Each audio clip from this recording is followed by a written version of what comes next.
Happy Friday mga katribo and welcome to another episode of Kalingang KaTribu Legal Diaries. I am Roy Pelovello and today we are fortunate to be joined by Aranas Cruz, Araneta Parker, and Faustino Law Offices Associate, none other than lawyer Attorney Alfred Campañano. Good afternoon, Attorney. Good afternoon, Attorney. Our topic for today is basic human rights at pag human rights ang usapan, tingin ng marami, madali lang ito intindihin. But there seems to be a lot of misconceptions or misunderstanding. Minsan, we think our rights are being violated, pero in truth, hindi naman pala. A lot of people think that being inconvenienced means there's already a violation of human rights. That's why Attorney Alfred, we are fortunate that Attorney Alfred is here today to clarify some of our questions. So before we start, good afternoon, Attorney. Attorney, we're just trying to address our technical problem, but our topic for today is human rights. It's very interesting because there's a lot of issues being floated now. We have heard that the Department of Justice have decided to file some charges against law enforcers charged with alleged violation of human rights. So again, good afternoon, Attorney. Ayan. Hello, good afternoon. Sorry. Nagkaroon lang ng technical issue. Yes, we did. So, Pag umuulan, sometimes we do have these kinds of technical issues.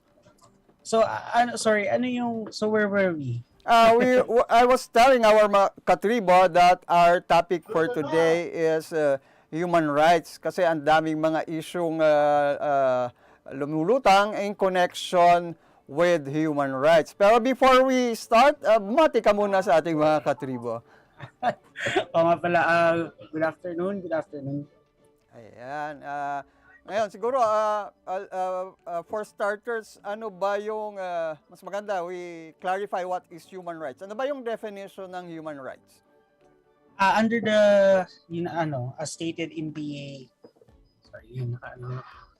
so as stated in the UN website and your Universal Declaration of Human Rights website, human rights are basically your rights. So these are rights of an individual that's inherent to all human beings, regardless of race, sex, nationality, ethnicity, language, religion, or any other status.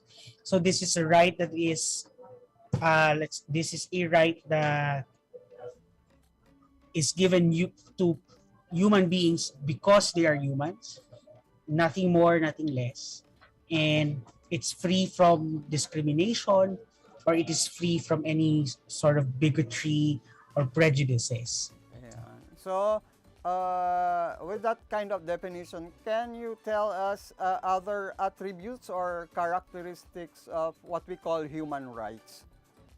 So, pag characteristics or the attributes of human rights, I can actually identify around 4.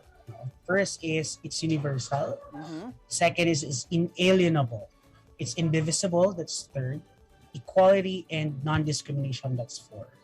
Okay. So, for first starters, is when you say it's universal, it is universal because this right exists without borders. So whether you're in whether you're in the continent of Africa or in the Americas or in Europe, diba, that right as a rule is recognized and should be protected.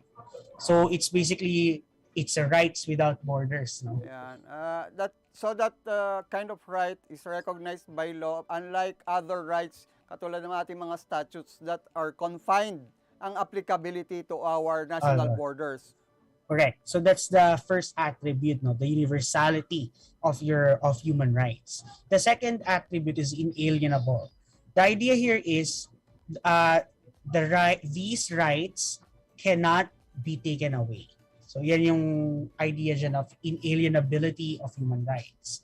So please note lang that there are instances wherein these rights may be regulated but they're not necessarily taken away. Diba? So parang dyan papasok yung, for example, in some countries, death penalty is allowed because under their policy, or they are under the state's policy, then there are instances where life can be taken away because if you committed a certain offense, for example. So that is the idea there. No? So it can be regulated, but it cannot be, supposedly it cannot be taken away arbitrarily.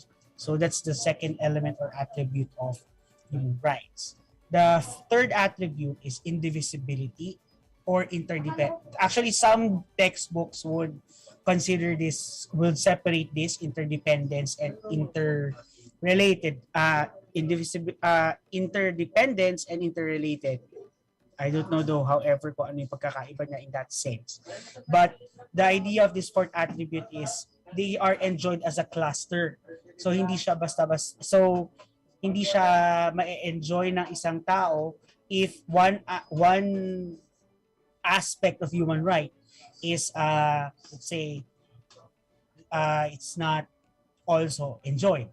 So I think a good example of this is yung freedom of movement. The freedom of movement, or basically yung pag-alis mo from one place to another, that is a freedom that's supposedly a basic human rights. But if at the same time the right to a decent and adequate standard of living is deprived, then hindi mo naman na-enjoy talaga yung freedom of movement. Mhm. So parang ganun yung idea niya, na para the view here is the human rights as a group, no, should be given holistically. Kasi if one is not well protected, then obviously nagkakascade yan to the other rights. So it's really indivisible.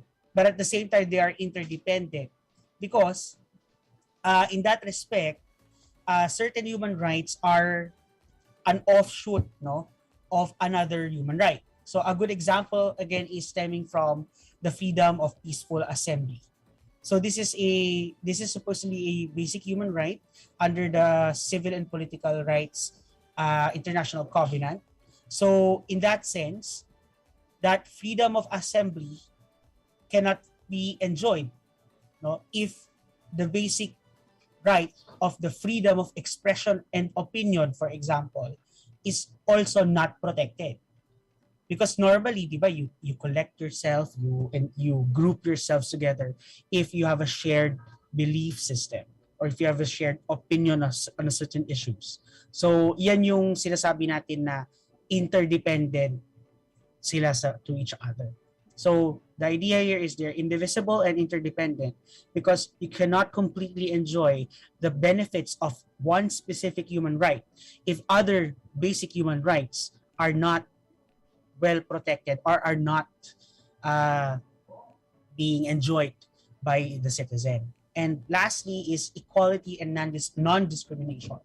Basic human rights, as a rule, is inherent to everyone just because you are a human being. So this is regardless of race, sex, nationality, ethnicity, language, religion, or on whatever kind of standard that that the state or any person would wish to use. So hindi ibig sabihin na dahil maputi ka, you're brown, you're yellow, you're green, I don't know. Diba then, kahit anong kulay mo ng balat mo pa, supposedly, you are supposed to enjoy this because you are all human beings. So, yan yung idea ng human rights. Wow, ang laki pala ng scope ng idea ng human rights. And you're saying that every person has to be accorded all these rights. No matter your creed, your color, your beliefs, your political stand. Pero applicable ba ito dun sa ano? When does the application of this start? Applicable na ba ito dun sa mga, how about yung fetus sa womb ng mother? Applicable na ba ito? And does that right extend to the mother? Halimbawa, yung fetus pa lang yan. That is a touchy subject to touch, no, Sir Roy. But Okay. In our state or in the Philippines at least, we know that abortion is illegal, no?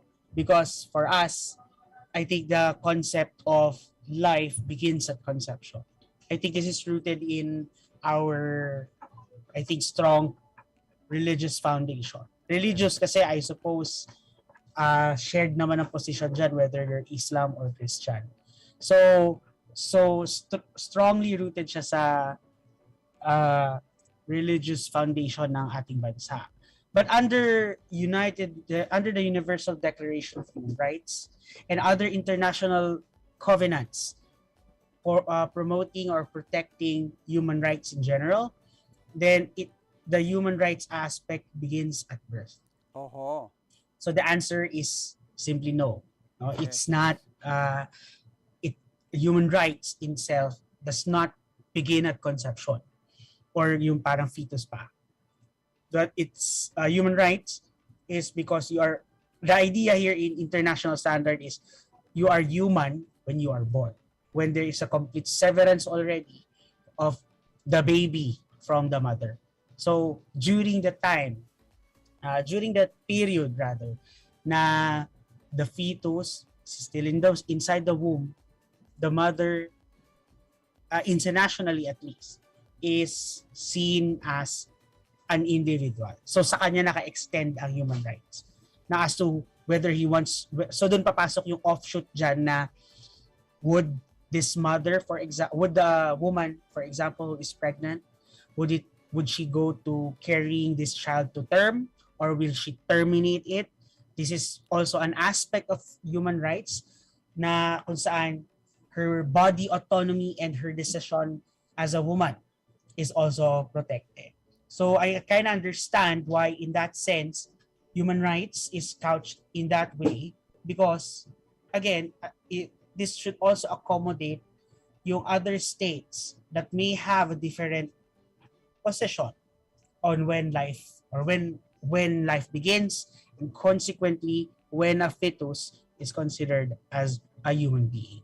Ayun, mukhang medyo tricky nga dahil apparently some states, some jurisdictions, I should say, allow the abortion. Dito sa atin, hindi po pwede yon.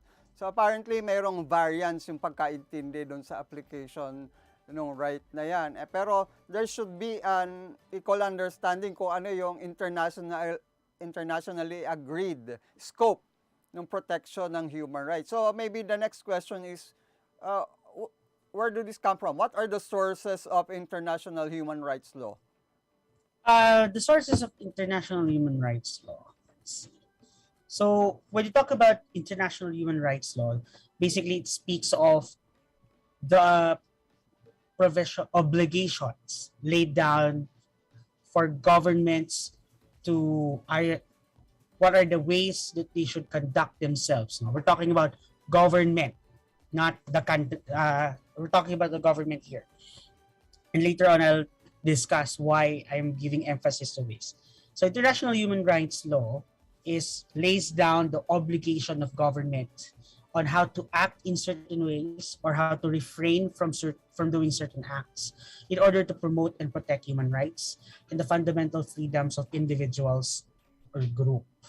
So in that sense, your sources of international human rights is also known as your International Bill of Human Rights. And in this case, is composed of three covenants or three treaties. First is the Universal Declaration of Human Rights. This is adopted sometime in 1947 and 46, I think. And the other one is the second one is the International Covenant on Economic, Social, and Cultural Rights. But I think unahin ko muna yon. I think it's better na unahin natin yung third one, which is the International Covenant on Civil and Political Rights. Because ang nangyari kasi the UDHR muna, Universal Declaration of Human Rights, then sumunod yung International Covenant on Civil and Political Rights. And the third one is your International Covenant on Economic, Social, and Cultural Rights. What I want to emphasize here at this short period of time na dinidiscuss natin is, kaya I am very particular in that order because makikita naman natin in the flow of history is nagsa-start muna tayo with recognizing what are the basic dignities that should be afforded any human being. Kahit saang bansa ka pa dyan mag-start. Tapos ang mangyayari dyan is, if you're gonna look at history, you recognize who you human beings are, what are the basic things and rights that they should be given. Kasi ang mangyayari niyan is that in certain countries or makikita mo dyan na in that recognition may mga madi-disenfranchise. So they will be demanding civil and political rights. So for example, back then, the right to vote is not extended to women. Yes, yes. So sila yung, but there is a recognition that that public participation, and in this case election for example, is a fundamental human right, because that is a right given to people in determining what their governments will be. But again, mayroon na disenfranchised na group, which is in this case women. So ang nangyari dyan, these women or yung mga strong women at that time grouped themselves together and then they demanded civil and political rights. In this case, the right to suffrage, which is of course good enough. That's being practiced mostly in the world. And then nung nag-settle na tayo na okay, these women now have a say on has a say on how to run government, has a say who should lead the government. Then makikita natin yung interest ng women will now be promoted in government, which leads us to the third international covenant, which is economic, social, and cultural rights. So makikita natin dyan na when we were able to introduce and allow women to be legislators, for example, or to be presidents, then we can see that the certain interests of women were already codified. So for example, yung mga maternity leave mo in the workforce, or yung equal pay, di ba? So in that sense, nakikita natin that it usually starts off from the recognition of what right it is. So that's your Universal Declaration of Human Rights in this case. And then second is, for those people who are being deprived of these rights, they will seek their right to participation, which is basically your civil and political rights. And then when you have given them their civil and political rights, then they will obviously protect and promote their economic, social, and cultural rights. So you view it that way in the perspective of history. Ayun. So, dyan pala nagsimula yung pagkilala sa iba't ibang klase ng human rights. Pero nabanggit mo kasi may treaty ito. So, for government or state to recognize and accord these rights to the people, kailan ba signatory sila dun sa treaty na yun?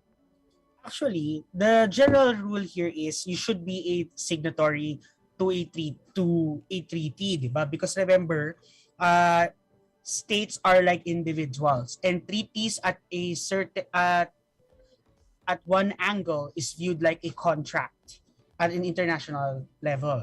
That's why, for example, nakikita mo dyan yung sa West Philippine Sea dispute, makikita natin dyan that China is not recognizing jurisdiction because apparently they're not signatories to a specific treaty, or they do not consent to that jurisdiction. However, remember that under the attribute of inalienability and the universality of human rights, the theory goes is that even if you are not a signatory to the International Covenant on Civil and Political Rights, or any of this international Bill of Human Rights that I have discussed a while ago, these are inherent to a person.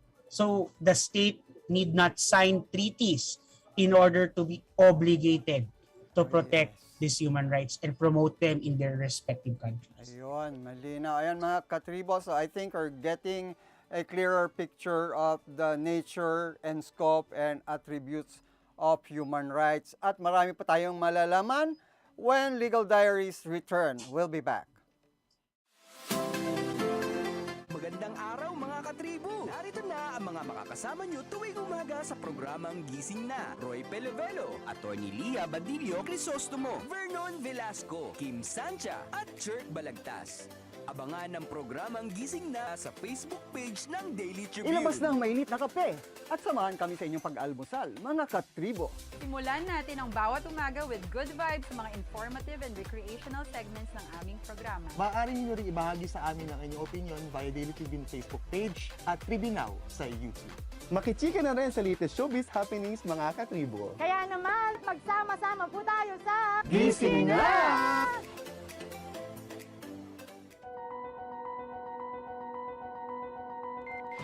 Mga impormasyong direktang makukuha mula sa sources at diretsahang usapan. Yan ang ating daming sa inyo sa programang Straight Talk. Samahan nyo kami sa makabuluhang talakayan live tuwing Martes alas 10 ng umaga sa official Facebook page ng Daily Tribune at Tribune Now on YouTube.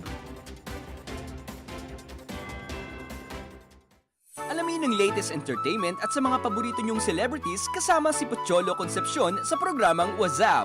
Makibanding at kwentuhan kasama ang Welcome back to Kalingang KaTribu Legal Diaries, and we're still with Atty. Alfred talking about our basic human rights. Atty. Alfred, we've read something about the concept of generations of human rights. Ano ba to? What's that and what does it mean? Actually, the generations of human rights talks about the evolution of human rights as we know of today. So again, yung mahaba ko example kanina, that's actually that's my attempt to illustrate these generations as well. Uh-huh. Because the first generation, or yung liberté na tinatawag, I think it's French kasi may ganun sa ano. Oh, liberté. No, may kulot sa taas. Medyo mga pang French tayo dyan. Ang alam natin, so French fries at saka French bread. Pero the concept, of course, the concept of liberty, democracy, and equality came from the French. Yes, supposedly. So liberté, or that's the first generation of human rights. Again, this more focuses on civil and political rights. So ano yung mga na ini-imagine natin at that time? The first generation of human rights is talks about individual liberties. So dito, mayroong subcategories tayo dyan, which is physical security and civil empowerment. Physical security, because we all know that that as an individual, we are actually weak, no?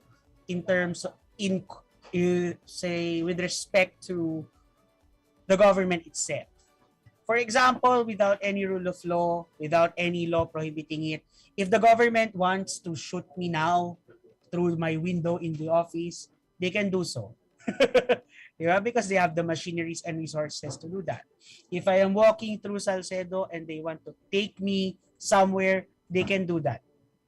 But because as opposed to government, I don't have the machineries, or I'm actually a tiny person as opposed to a collective.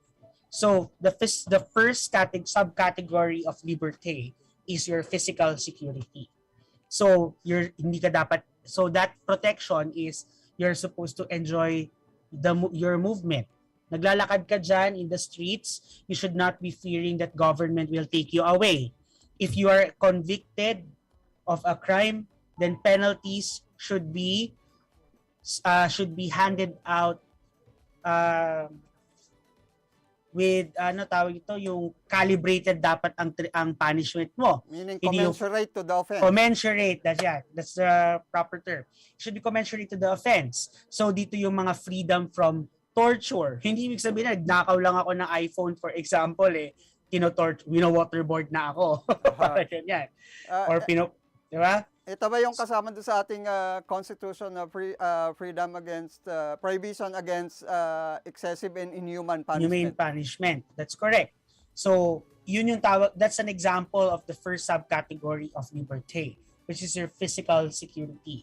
The second subcategory of liberté is your civil empowerments. Dito na papasok yung participation nyo to dictate or to tawag dito, to participate in public affairs. Ito Remember, ito yung nabanggit mo kanina, the right to suffrage, the particularly right to yung mga suffrage, women. for example, and for women, for example. So in that sense, the civil empowerment talks about your right to control government or to limit government. Because, for example, in the Philippines, there is a symbolic there's a symbolism why the head of the military, for example, is the president, who is a civil servant elected by ordinary citizens, because the supremacy of the people is the supremacy or the supremacy of the people's will should should always emanate. So in that case, civil empowerment is seen when we are able to check and balance ourselves the actions of our government. Yun. So, So ito pala yung ano, bali, ito nag-evolve. Sabi mo, unang-una kasi pinaka-basic yung safety, yung survival.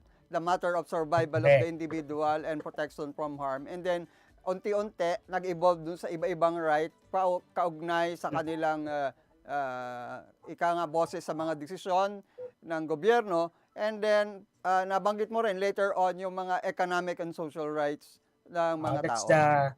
That's the second generation na. Ayan. Because when people were granted the right to participate in public affairs and to dictate policies through their representatives, then the second generation of human rights talks about yung mga promotion of the welfare of their well-being. So diyan papasok yung economic and social and cultural rights. So yan yung tinatawag na equality, no? Kung saan diyan papasok yung yung a fair day's wage for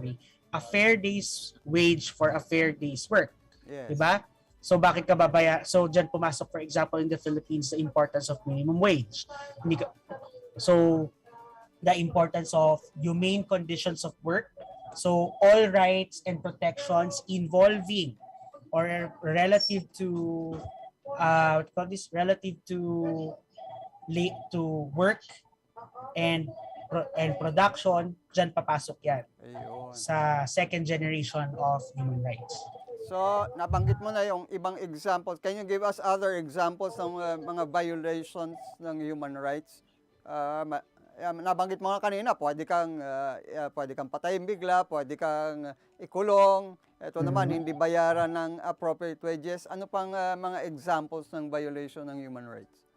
Well, ayan, yung mga extrajudicial killings, yung arbitrary detention, those are kinds of human rights violations that's common or that can easily be determined, no? So slavery, for example, and forced labor is one of those examples as well. So, lahat ba nung ito, nababalita natin lagi ito, yung extrajudicial killings as violation of human rights. Do all cases of extrajudicial killings fall into the category ng violation ng human rights? Extrajudicial killings itself, no, as a concept, covers those that are sanctioned by government and those that are not. Because extrajudicial killing, at its purest sense, only means that you have arbitrarily deprived another person's life. Yes. So, technically speaking, pwede mong ma-argue that extrajudicial killing ang homicide or murder. But, in the context of human rights violations, we are only focused on those that are sanctioned by government. Because supposedly, it's the government that is promoting and protecting your right to due process, your right to be heard and to be given your day in trial. So when it is seen or when it is observed that it is the state who is lacking, who is either promoting these killings or who is being negligent in preventing these killings, then that would qualify it in its legal sense a human rights violation. So, Yan ba yung sinasabing concept ng state responsibility in international law? Can you tell us more about this? When you're talking about state responsibility, then you're talking about the idea of parents patriae, no? Na kung saan supposedly, yan din, I think you discussed this when we were talking about this a child. Oh, yes. But the concept ultimately is hanggang saan ba ang hanggang saan ba ang obligations ng isang gobyerno in promoting these human rights. So state responsibility as a legal sense is often looked at if there is a violation. So kaya nga dyan papasok yung mga observation, nagpapadala ang international community na mga mag-observe, and then they're nag-i-investigate into the killings. So they want to assess what is the degree of participation and the nature of participation of a government in order to determine if this is really a state obligation in the first place. So dyan papasok yung it's a tricky thing really kasi nga as we can see, hindi naman ganun kadaling i-determine if it's really a state action or not. But again, there are indicia or there are signs that would tell you, no, that would help individuals to know if this is really state sanctioned. When, for example, a leader openly promotes shooting individuals, then that in itself is a red flag. Yes. I think the next question is what happens when the state fails to meet these responsibilities, and how are states made to be held accountable for this failure to meet these responsibilities? If you're looking at it from the international perspective, then dyan papasok yung concept dyan papasok ang International Criminal Court, na kung saan leaders who if for example they committed any of these crimes, kasi there are only 4 international crimes as punished in the ICC: genocide, war crimes, crimes against humanity, etc. So if any of this is seen as a violation of a state leader, then individually the heads of states are prosecuted, and they of course will be in prison somewhere. No? So But that seems to be what some leaders are saying now about alleged atrocities in Ukraine, and trying to attribute this to the orders of the leader of Russia. actually that's also what do you call this? That is a subject of discussion, a different discussion. But we would obviously see that if this is the case, then there's also other remedies of a country. That's why pwede ka naman magkaroon ng suits between two nations. So, dyan papasok ulit yung, parang isipin nyo na lang siya na the enforcement mechanism really is like parang mga tao din. Yeah. But in the concept of state to state. Ayun. So, there you have it mga katribo. I hope nalinawan tayo at matanda natin yung mga paliwanag sa atin ni Attorney Alfred. So, wag po muna kayong aalis. Magbabalik muli ang Legal Diaries. Ang Daily Tribune may digital shows na din. Dahil sa mas lumalaki at mas lumalakas nating tribu, handog sa inyo ng Daily Tribune ang mga programang magbibigay buhay araw-araw. Be informed at mag-good vibes tuwing umaga sa programang Gising Na. Be updated sa news and happenings sa Tribune News on Cue. Mas kilalanin pa natin ang mga paborito nyong atleta sa programang The Athletes Tribune. Alamin ang latest entertainment sa programang What's Up. Ma-inspire sa mga kwentong hatid ng Perfect. Search lang ang Daily Tribune sa inyong Facebook at Tribune Now on YouTube. See you there mga katribu! Alamin ang latest entertainment at sa mga paborito nyong celebrities kasama si Pocholo Concepcion sa programang What's Up. Makibanding at kwentuhan kasama ang mga kilalang personalidad sa entertainment industry. Sama-sama natin silang kilalanin at silipin ang makulay nilang mundo every Tuesday at 2 p.m. Kaya sit back and relax lang kayo mga katribu. Hanapin at ilike ang Daily Tribune Facebook page at Tribune Now on YouTube. Dahil sagot na namin ang masayang kwentuhan, dito lang sa What's Up.